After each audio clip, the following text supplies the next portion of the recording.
Good morning, Florida High. I'm Maya. And I'm Miles. Today's Monday, September 11th. Today is also National Patriot Day. Please stand for the Pledge of Allegiance and remain standing for the national anthem.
Now we'll observe a moment of silence.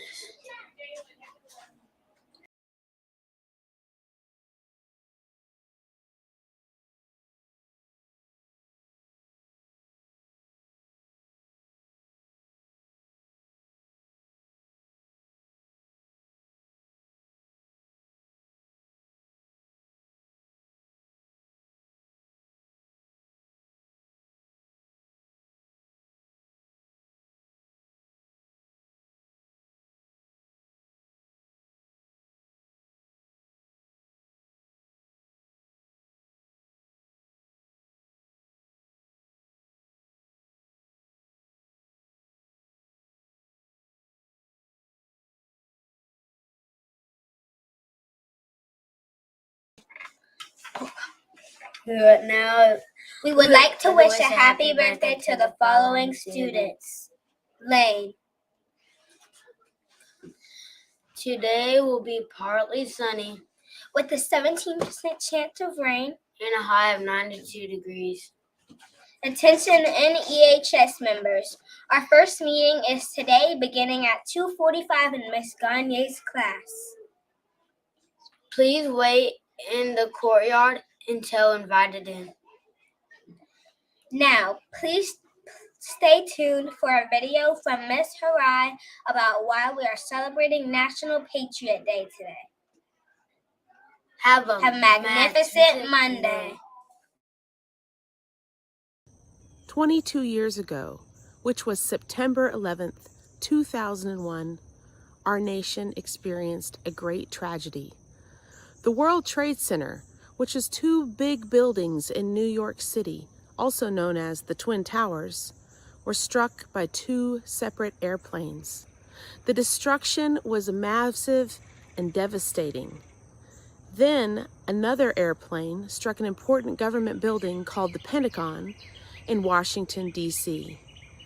These events left our nation feeling sad and scared. And when we have those kind of big feelings, it triggers our long-term memory. So for those of us who were alive when it happened, we have vivid memories of that morning. To illustrate this, I walked around campus and asked some members of our community what they were doing on the morning of September 11th, 2001. Here are the stories I heard. Miss Kerr, do you remember where you were on 9/11, 2001? I do. I just moved to Florida the month before. I lived in Tampa. I was in 6th grade language arts class, and another teacher from across the hall ran into our classroom to tell our teacher, and she mentioned something about towers, and I didn't really know what she was talking about. And then throughout the day, as they turned the TVs on, we saw more and more of what was going on. Principal Wilkinson, do you remember 9/11/2001? I do. I was in Tallahassee. I was actually a 4th grade teacher, and I was on my way to drop my kids off at music, and another teacher said something bad happened. Go look at the news. And so I went back to my classroom and turned on the news, and that's when I saw the second plane hit the building, and it was a sad day. Officer McLeod, do you remember where you were on 9/11/2001? I do. I was actually trying to get a job at Florida State University Police Department and just completed a physical assessment test and walked into their main building and saw it on the TV and saw the second plane hit the tower. I'll always remember where I was on 9/11. It was such a tragic moment for the United States, and luckily I think we have finally overcome that. Ready? Miss Rose, do you remember where you were and what you were doing on 9/11/2001? Of course. I was I was here in Tallahassee. I was preparing to go to work that morning, got to work, got there at about 8 o'clock that morning, and my coworkers were a little puzzled as to why I had come to work. They said, "Why?" I said, "Rose, are you sure you want to be here this morning?" I said, "Yeah." So later that morning, my front-end manager told me that she came over and said to me, she said, Miss Rose, how is your daughter Clarissa? Did she still here in town with you in Tallahassee? I said, no, she left on a plane this morning. She arrived at Fort Drum, New York this morning. She's back on the military base, and I did hear from her prior to coming to work. And it was later, probably about 10 minutes later, she went ahead and said to me, after, I guess, conferring with the store manager, she said there was an incident that took place on the plane over those towers in New York, and they were concerned as to whether my daughter was on one of those planes. And I said, I'm sure she wasn't, because I spoke with her this morning, and she made a safe trip, and everything's going great for her. So everything's fine. Miss Cowie, do you remember where you were on 9/11/2001? I do. I was in Wheaton, Illinois, which is where I'm from, and I was at work, and they made an announcement for all of us to go home, and they told us why, and I was very nervous because at the time we didn't know if the planes were going to come into Chicago or any other kind of threat. So as soon as I went home, I put the TV on and was watching the news, and I was trying desperately to get a hold of my boyfriend, now husband, because he was downtown at the Sears Tower building taking his classes, and all the phones were locked up, and his dad was in surgery for his knee and didn't even know what was happening. So when he woke up, he was just as nervous that Adam, my husband, was down there and was going to get hurt, or we were just so scared. So long story short, everybody was fine, but I do remember that sad, very sad day. 9/11/2001 was a sad day. We can't help but think about that when we remember it. But we also remember it because we learned a lot about ourselves as a country that day. For example, we saw just how much our first responders are willing to risk to save the lives of other people. First responders are people who go and show up at an emergency first. People like police officers or paramedics, those are the people inside the ambulance, or firefighters. They go willing to risk their own lives to save other people. So today is a great day for us to also say thank you to our first responders. Now, I want to say a big thank you to everyone who did help make our beautiful banners that are hanging around campus today. And thanks to everybody who went to the library and signed those banners. But I also want to encourage you to please say thank you to our first responders that are here on campus. We have Officer Hartley, Officer Sloan, and Officer McLeod. If you see them, a thank you in person is really touching. So please say thank you. Now, there is one other thing we're going to do today, and that is we are all going to go outside and sing the national anthem. Now, I know some of you are probably thinking, oh, I do not love singing as much as you do, Miss Hirai. And you know what? That is not what this is about. This is not about me trying to get you to sing. This is about something I learned about our national anthem because of 9/11. I heard a story. It was from a firefighter, a first responder, who was there on that day.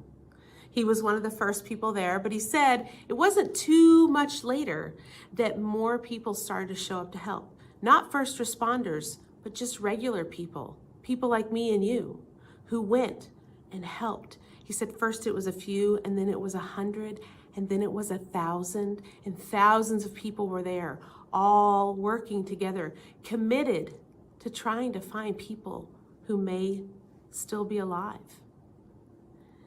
It was 2 days in to looking and cleaning, and he said it was hard. He said it had been 48 hours since people had stopped to sleep, 48 hours since people had really eaten anything, and 48 hours of thousands of people working and feeling really sad. He said it was really dark, and then suddenly, from somewhere in the distance, he heard someone singing the national anthem. And then gradually, one by one, people stopped what they were doing, and they stood up, and they sang the national anthem. They all knew the words. They all knew the song, because it was their song as Americans. And he said it was the sound of hope and the sound of resilience, because that is what that song is about. Oh, say does that star-spangled banner yet wave? Do you see the Star-Spangled Banner? Our flag, do you see it? Because it represents that we are still here, that we are still working together, that we are hopeful, because together we can endure hard things. We can endure hard things like COVID when we work together. We can endure hard things like hurricanes when we work together. By the way, shout out to the football team who went out and helped people in Perry who got hit by the hurricane, because that is what I'm talking about. We are better together. We are better even though we're different, even though we sound different and we look different and we like different foods and we're from different places from all around the world. We are more the same than we are different. And we are meant to take care of each other. So I hope we can think about that today too while we sing the national anthem together. Now, this is America, so you can choose not to participate. That is your right as an American. And if you choose not to participate, I do hope that you will be respectful, because this is meant to be meaningful to all of us, because we will all be out there together. Now, a little fun fact, if you are going to sing, that we will be inhaling at the same time, exhaling at the same time, and so our hearts will start to beat at the same time. It's like science's way of saying, we are better together. So, I'll see you out there in just a little bit. And until then, go Noles.